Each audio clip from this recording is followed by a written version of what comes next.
गंग गणपते नमः। आप सभी का आपके अपने चैनल पर बहुत बहुत स्वागत है। आज इस वीडियो में हम माघ मास महात्म्य के चौथे अध्याय का रसपान करेंगे।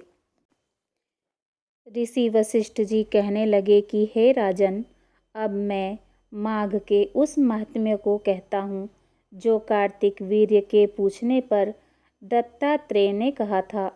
जिस समय साक्षात विष्णु के रूप श्री दत्तात्रेय सत्य पर्वत पर रहते थे, तब महिष्मति के राजा सहस्त्रार्जुन ने उनसे पूछा कि हे योगियों में श्रेष्ठ दत्तात्रेय जी, मैंने सब धर्म सुने, अब आप कृपा करके मुझे माघ मास का महात्म्य कहिए।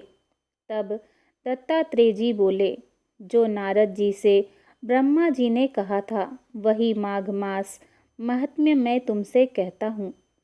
इस कर्म भूमि भारत में जन्म लेकर जिसने माघ स्नान नहीं किया, उसका जन्म निष्फल गया। भगवान की प्रसन्नता, पापों के नाश और स्वर्ग की प्राप्ति के लिए माघ स्नान अवश्य करना चाहिए। यदि यह पुष्ट व शुद्ध शरीर माघ स्नान के बिना ही रह जाए तो इसकी इच्छा करने से क्या लाभ। जल में बुलबुले के समान, मक्खी जैसे तुच्छ जंतु के समान यह शरीर माघ स्नान के बिना मरण समान है। विष्णु भगवान की पूजा न करने वाला ब्राह्मण, बिना दक्षिणा के श्राद्ध, ब्राह्मण रहित क्षेत्र, आचार रहित कुल, ये सब नाश के बराबर हैं। गर्व से धर्म का, क्रोध से तप का, गुरुजनों की सेवा न करने से स्त्री तथा ब्रह्मचारी का, बिना जल अग्नि से हवन और बिना साक्षी के मुक्ति का नाश हो जाता है। जीविका के लिए कहने वाली कथा, अपने ही लिए बनाए हुए भोजन की क्रिया, शूद्र से भिक्षा लेकर किया हुआ यज्ञ तथा कंजूस का धन, यह सब नाश के कारण हैं।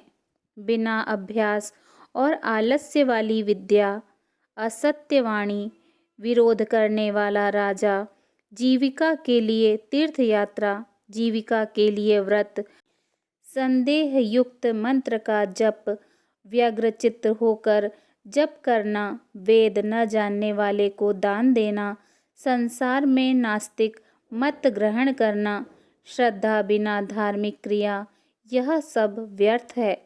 और जिस तरह दरिद्र का जीना व्यर्थ है, उसी तरह माघ स्नान के बिना मनुष्य का जीना व्यर्थ है। ब्रह्मघाती, सोना चुराने वाला, मदिरा पीने वाला, गुरु पत्नीगामी और इन चारों की संगति करने वाला माघ स्नान में पवित्र होता है। जल कहता है कि सूर्योदय से पहले जो मुझसे स्नान करता है, मैं उसके बड़े से बड़े पापों को नष्ट करता हूँ। महापातक भी स्नान करने से भस्म हो जाते हैं। माघ के मास में स्नान करने का जब समय आ जाता है तो सब पाप अपने नाश के भय से कांप जाते हैं। जैसे मेघों से मुक्त होकर चंद्रमा प्रकाश करता है, वैसे ही श्रेष्ठ मनुष्य माघ मास में स्नान करके प्रकाशमान होते हैं।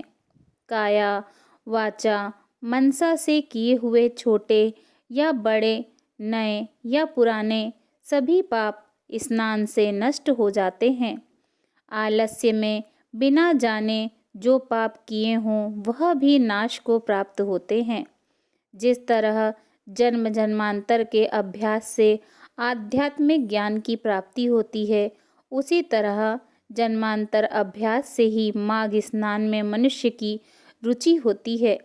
यह अपवित्रों को पवित्र करने वाला बड़ा तप और संसार रूपी कीचड़ को धोने की पवित्र वस्तु है। हे राजन, जो मन वांछित फल देने वाला माघ स्नान नहीं करते, वह सूर्य चंद्र के समान भोगों को कैसे भोग सकते हैं। इसके साथ ही माघ मास महात्म्य में चौथा अध्याय समाप्त। बोलिए भगवान श्री हरि विष्णु जी की जय। ओम नमो भगवते वासुदेवाय नमः।